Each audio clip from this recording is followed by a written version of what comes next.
ఆ చిన్న baby German shepherd dog పిల్లలండి. ఆ డాగ్‌ని ఎవరో వదిలేశారు. వదిలేస్తే షెల్టర్‌కు తీసుకొచ్చారు ఇక్కడ ఏబీసీ షెల్టర్‌కి.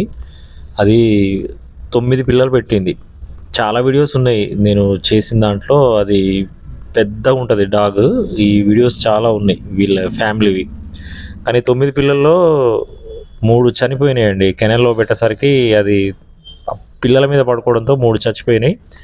ఎప్పటిలాగానే మేల్ డాగ్స్ 3 తీసుకెళ్ళిపోయారు. 3 ఫీమేల్ బేబీస్ అట్లా మిగిలిపోయినాయి అక్కడ. ఈరోజు ఎందుకో వాళ్ళ అమ్మ ఎటో పోయిందండి. అసలు 2 సార్లు షెల్టర్‌కి నేను ఫీడ్ చేద్దామని వెళ్ళినా గూడా వాళ్ళ అమ్మ లేదు. అది వచ్చిన వేరే డాగ్స్ అన్నిటి దగ్గర పాల కోసం ట్రై చేస్తా ఉంది. చాలా ఫన్నీగా అనిపించింది నాకు. ఎంత పాలు నేను బయట పెట్టొచ్చినా వీళ్ళ దగ్గరికెళ్ళి పాల కోసం ట్రై చేస్తాంది. ఏదైనా వాళ్ళ మదరే అనుకుంటాంది. అందరూ పాలిస్తారనే ఫీలింగ్‌లో ఉన్నాయి ఆ పిల్లలు. పాలు పోసి కర్డ్ కూడా పెట్టిన. పాలు తాగినయి. ఉన్నాయి. వాళ్ళమ్మ ఎటు పోయిందో అర్థం కాలేదండి. 2 సార్లు చూసినా లేదు.